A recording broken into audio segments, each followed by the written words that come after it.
Hello guys, this is the first video of our RRB series in which we are going to discuss very important questions that can be asked in the RRB upcoming RRB examinations.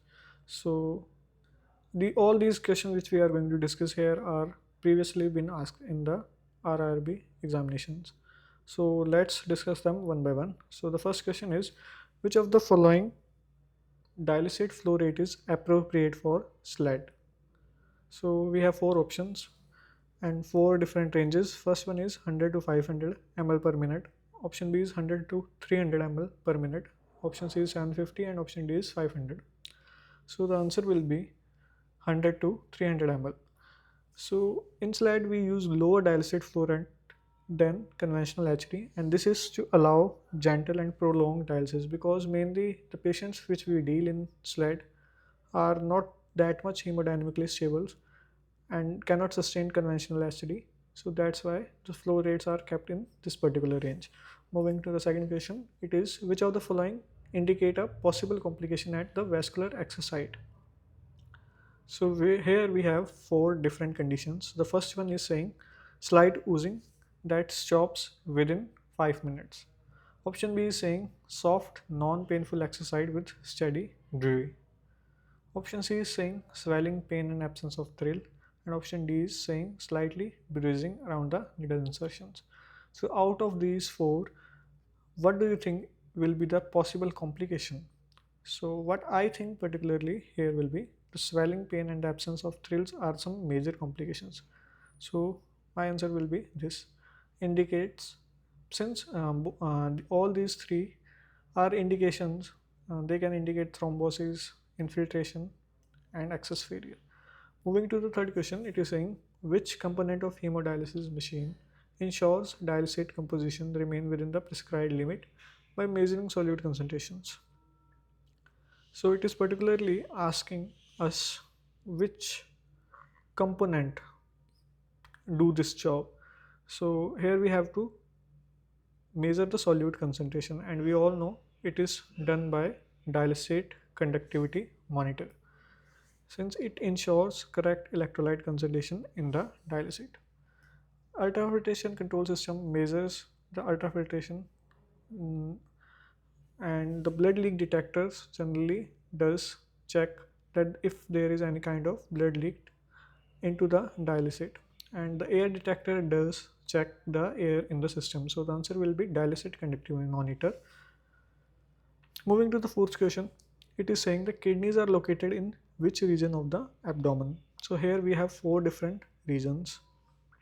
So the answer will be retroperitoneal region.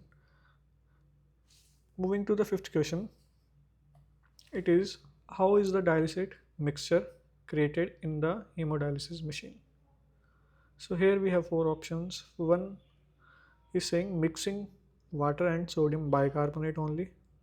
Option B is saying automatic system blending purified water with dialysate concentrate in a correct ratio. Option C is saying manual mixing, and option D is saying adding electrolytes directly to the blood. So what do you think will be the answer? So the modern machine mainly, they mix the purified RO water and acid and bicarb concentrate automatically in a precise ratio, and this is to ensure accurate electrolyte and buffer composition. So the answer will be B, automatic system blending purified water and dialysate concentrate in a correct ratio. Moving to the sixth question, it is, which is a common feature of reversible cell injury? So here we have four conditions and it is asking which will be reversible. So will mitochondrial rupture will be reversible? No. Will cellular swelling will be irreversible? It can be. Option C is irreversible membrane damage. In the option it itself says it is irreversible membrane damage. So how it can be reversed? Option D is nuclear fragmentations. Once you mess with the nucleus of the cell, there is no coming back. So the answer will be cellular swelling, since the cell swells but can recover if the injury stops. Moving to next question, it is, Which drug is not eliminated during hemodialysis? We have four options. Option A is amlodipine, option B is minoxidil, option C is ethanol, option D is captopril. So out of these four, we know amlodipine is a drug that is a calcium channel blocker, and what we know about calcium channel blocker is that they don't get eliminated during hemodialysis. So answer will be amlodipine. Moving to eighth question, it is saying most commonly prescribed anticoagulant for CRRT. So the question here is a tricky one.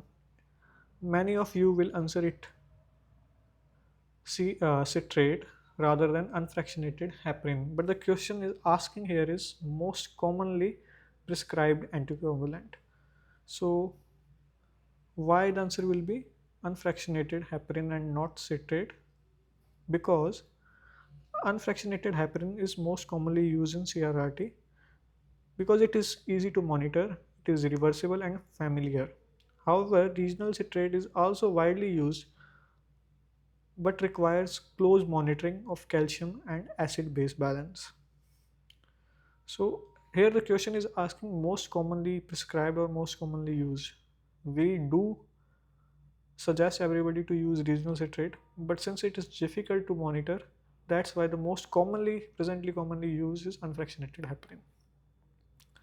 Moving to the ninth question, it is says management of pseudoaneurysm in AV fistula not expanding or symptomatic. How will you manage that pseudoaneurysm where it is not expanding and there is no symptom? So option A is saying observation and avoid cannulation site. Option B is stent graft. Option C is immediate surgical resection. Option D is ligation. So since it is not showing any expanding nature, something like that, so we are not going to disturb that. The answer will be A, observation and avoid cannulation at the site. A small stable pseudoaneurysm without symptoms can be monitored.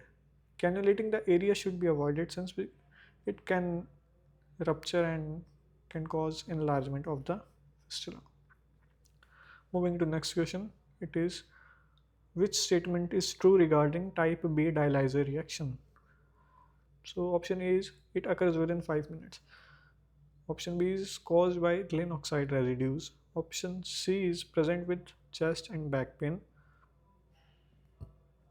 and it is less severe. Option D is complement activation proven.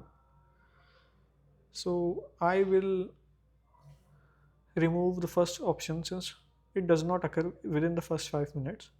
This is the property or the statement is correct for type A reaction, not for type B reaction. Caused by ethylene oxide residues? No, it is not caused by ethylene oxide residues. Option C is present with chest, back and less severe. It is indeed less severe and also cause chest and back pain. Option D is also confusing since it says it's complement activation proven, but it is not always the case. So the right answer here will be present with chest and back pain and is also less severe. So this was the first video of the RRB series. Here we discussed the 10 questions that have been previously asked in the RRB examination. Hope you enjoyed. Make sure to like this video. Thank you.